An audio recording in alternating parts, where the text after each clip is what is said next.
First and foremost, I'm sitting next to Ms. Funmi. Very much so grateful to be here with you. We know that not only you are the founder and the principal partner of Rehob Consult Limited, a trailblazer in the industry, architect, as well as sustainability.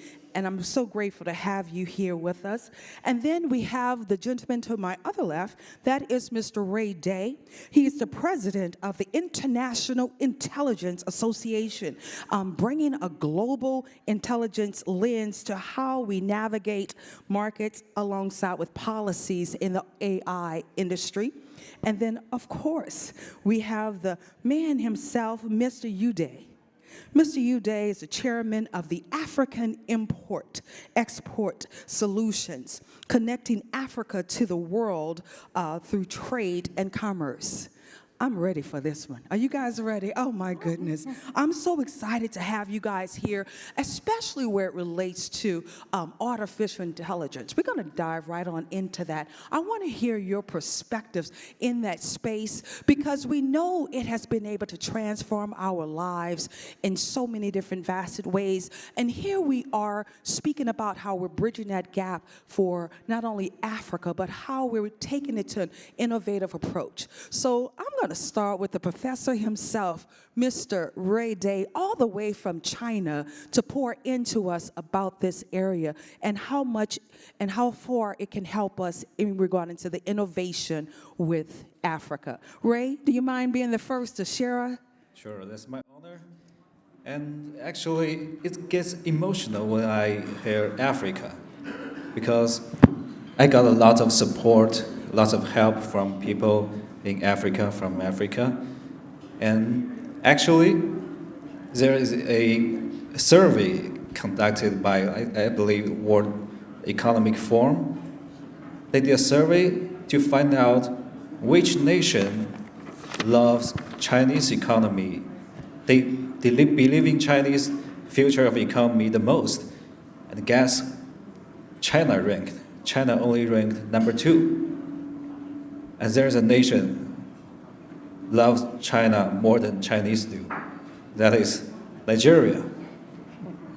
That is, that I have to stand out to show my respect to Nigerians today. And also, the Chinese government always told us that the China is becoming influential in the United Nations because of the support from brothers and sisters in Africa. So I have to show my respect to African people today.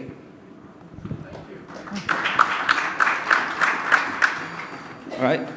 Okay, so I'm the president of International Artificial Intelligence Association, and we are operating in 19 countries, and we have a very powerful allies in China, that 20 public listed companies joined our allies. So they are all AI-related companies, and they are powerful. So we have world-class capability now to help any nation with AI technology and AI computing power, as well as AI operation and services. So we do becoming the world-class association in terms of AI. Yeah, thank you. Yes, he just, go ahead. Go ahead and applaud, come on. As he said, it's a world class, right? Ray has already in over 20 different countries been able to pour in not only his knowledge of helping to transform relationships through artificial intelligence, but he's truly been able to impact women as well. And I'd like to lead this right on into Ms. Funmi. Ms. Funmi, you know, you're in an architect space. Being a phenomenal woman and a leader in business, how do you see this being able to also, you know, you being able to embrace technology, okay, and how it's going to take you to that next level as well? All right. As I've been introduced, well, all protocols observed. as I've been introduced, I'm an architect working in Nigeria. It's an international company, but we do a lot of work all over the world. And we do sustainable, the main thing we do with regards to what we're talking about today is sustainable infrastructure and design solutions that bridge local realities with, what do I call it now? Investment, global investment opportunities. So when you have sustainable designs, as we all know, if you have all the ESG and all those compliance sorted out, it attracts funding. Everybody knows that, here, because we are in that space. Sustainable infrastructure is no longer a luxury. It's the currency of global collaboration. When you have your buildings and infrastructure designed in a sustainable way, it attracts capital. I believe that capital is not really about, I believe that investment is not really about having capital, across countries and all that. I believe that investment is actually creating resilient, sustainable buildings that would give a lasting legacy, where you look at it and you know that, look, this is a building that has been done, in a sustainable way and has been able to attract a lot of funding. We do that a lot in my practice, and we're able to reach a lot of, funds and things that people find it difficult to do, just because of that sustainability aspect of our infrastructure and design solutions. And also the emerging tool, Gen AI, he knows better about that, but it allows us, when we use Gen AI in our designs, we're able to see the end from the beginning. It allows us to see the future of a project before the foundation is even laid. So that helps to cut costs, that helps to give investors confidence that the project will be viable, all those kind of things. So these are the things that, help us. Thank you. Absolutely. Let's pour into also Ms. Funmi as well with that amazing response. Not only is she speaking about more efficiency, but also being able to have practicality with something that can really lead us to being able to become excellent and saving our time also in this space within itself. I am looking so forward to our very own Mr. Udeh to pour into the conversation. Being a chairman of African Import-Export Solutions, one of the things I realize, especially with Africa within itself, we know it's growing. And it's fast growing. Just thinking about the stand amongst 193 different sovereign nations, just being able to carry both challenges alongside with, I would say, the uniqueness of the opportunities, because that's really what we're focusing on more importantly. And Africa itself has been able to particularly hold about 60% of the world's, not only its land, but also the youth, the population within itself, with a median age of just 19, being able to be the fastest growing urban centers for the planet. I want you to lead in regard to what is it that you see of how this artificial intelligence will be able to shape Africa? Thank you for that question. One of the things you see is that Africa needs a lot of investment, right? And our investment is not a lack of opportunity, but a lack of, will I call it, bankable projects and trust.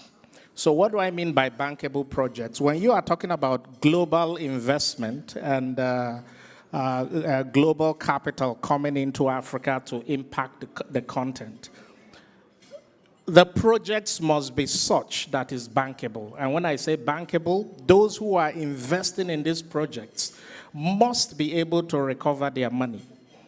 If you have projects that cannot be tapped into, let me give an example. You're building a food processing plant, and you don't have the infrastructure where the raw materials can get to the plant. That's a huge issue, right?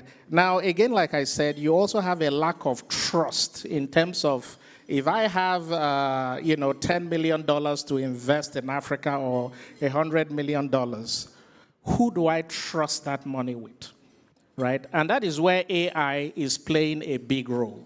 Let me give an example where I was actually shocked at what AI is doing. About 2 months ago, out of the blue, somebody called me, an American businessman, and he was having issues getting products from Ghana into the US, and he was stuck, regulatory issues and all that.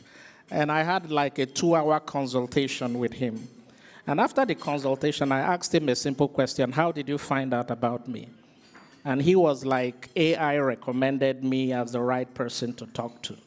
Right? So you will begin to see the power of AI in providing clarity and transparency for people who are looking to invest in Africa. You can use AI as somebody who has capital looking to invest in Africa. You can use AI to actually go through the data, the statistics of various places, and it will tell you the right place to put that money. Because the data is there. You just have to mine it, right? So again, AI is there to provide a lot of clarity, even to investors, in telling them the right places to put their money where it's going to be profitable. Absolutely love that. Guys, go ahead and give them an applause for that response.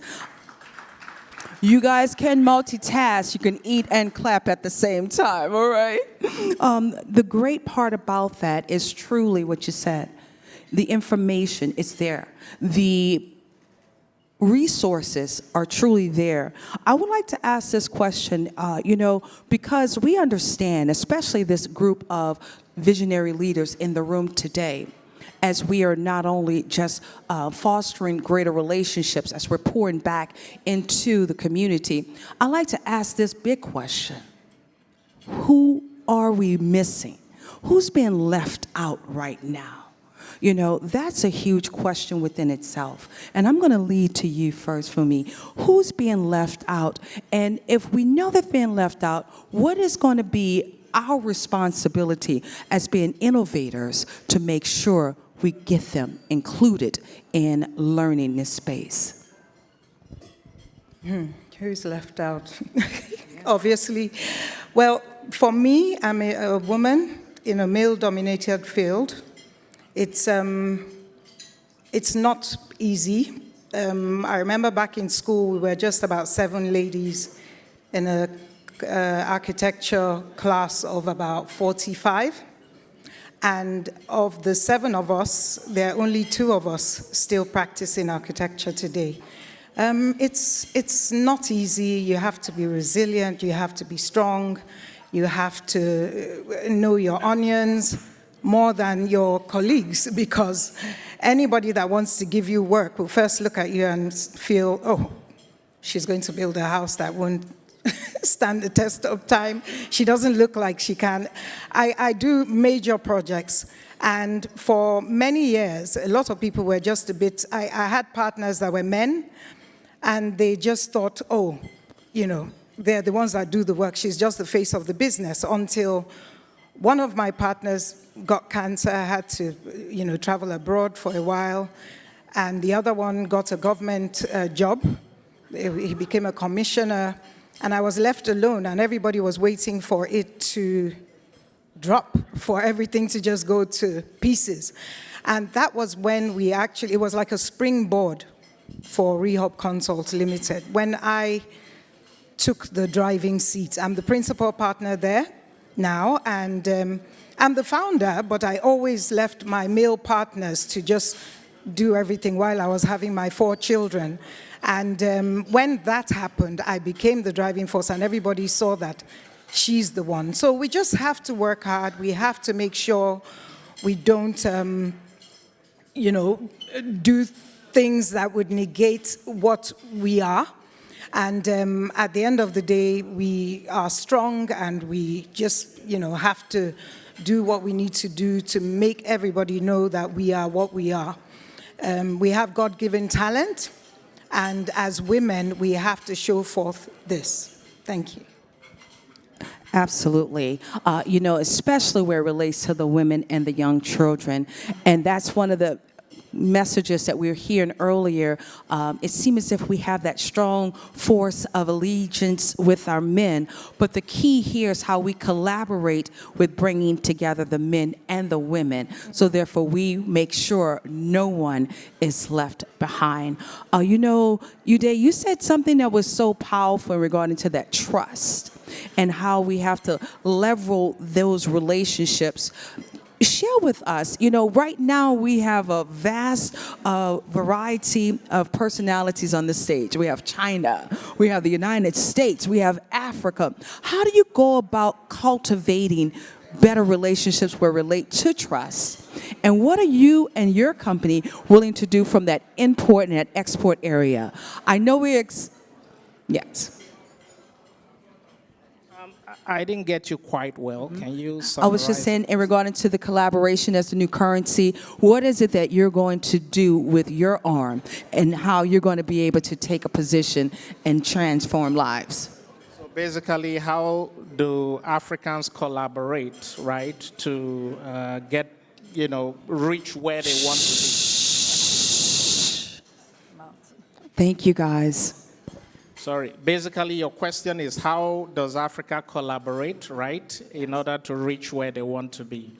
I think collaboration is a word that we put out there, but are we really acting based on those rules, right? And when we talk about collaboration, for Africa to reach where it needs to be, there is still so much division, right? Even though you talk about African Union, and I'm not a politician, I typically look at things from a perspective of business, right? And I always like to use practical examples that I've seen in my line of work. So a couple of years ago, the NEPC in Nigeria said we should help multiple businesses to get their products in the USA. Now, in doing that, one of the challenges we faced was that every business wanted to have, their brand being represented out here.